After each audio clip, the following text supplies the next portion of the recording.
Everyone, it's me, Tiffany, and welcome to my channel where I share all things pregnancy, postpartum, and motherhood related.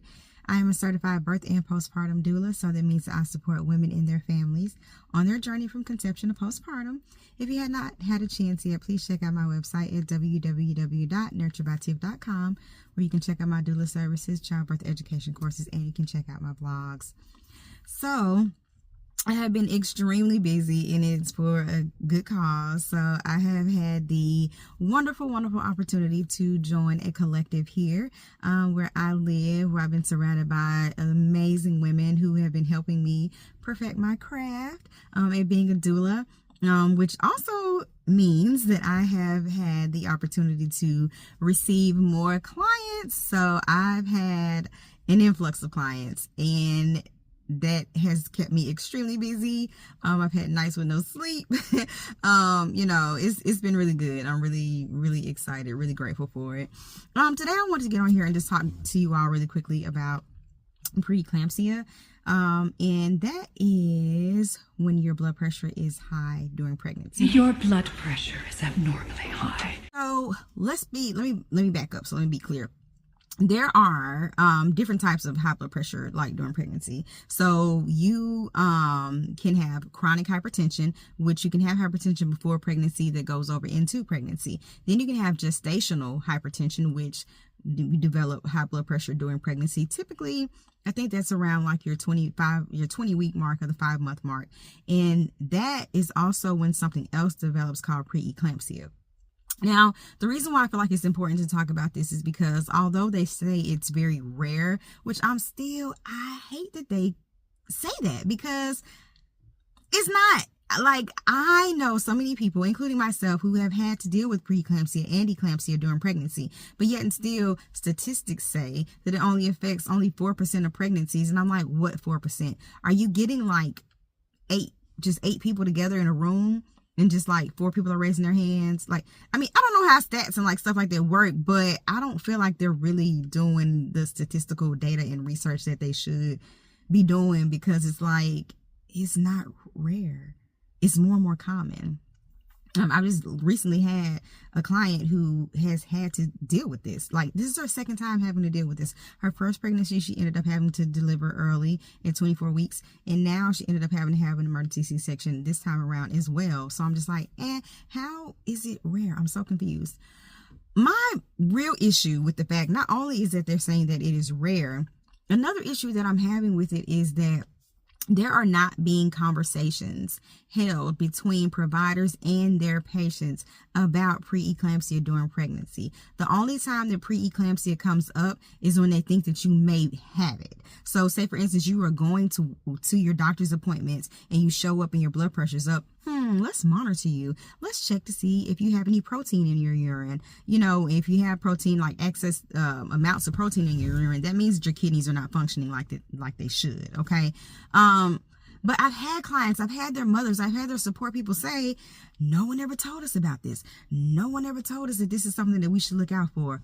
Why not? I'm so lost as to why we're not having these conversations. Do you not care because it affects one population more so than the other? And I'm not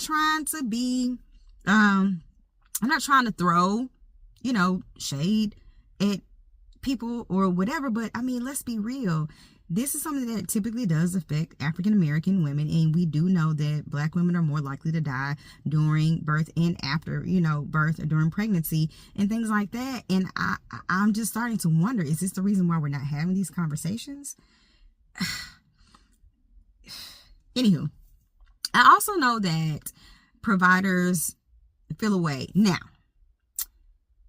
some providers are on board with doulas. Some nurses are on board with doulas, but I also know that you have, some providers and nurses that do not like doulas for whatever their reasons are. I know that some of them feel like, maybe we aren't qualified to be in the space. Maybe we don't know as much and yes, true, we're not medical people. We don't diagnose. We don't do, anything that providers and nurses do, and we're not there to try to take over your space or take your job. At least I'm not. Now, I do know that there are some doulas that can kind of go above, but anyways, doulas are necessary. Doulas are needed because And this is why, because you all are not having these conversations with your patients.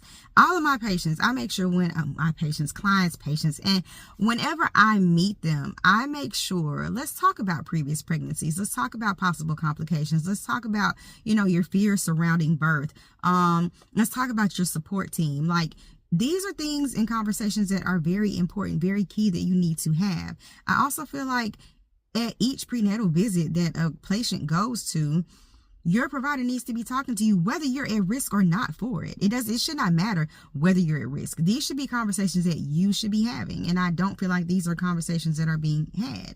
I have, clients tell me, oh, well, they didn't tell me if I had a headache, for a day or two and I couldn't get rid of it, even if I took, Tylenol or Motrin, that this was something I should watch out for. They didn't tell me if I had vision changes, that this was a symptom.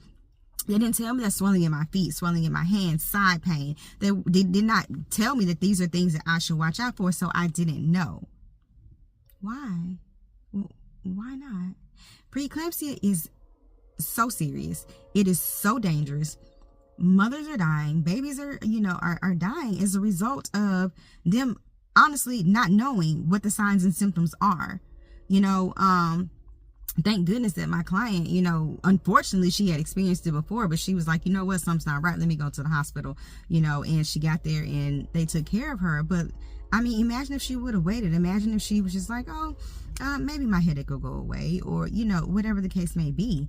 I know when I went through my experience with, pre-eclampsia, which went over to eclampsia, I ended up having my seizures and everything after, I gave birth. But it's just, we need this information. Like, it's very important.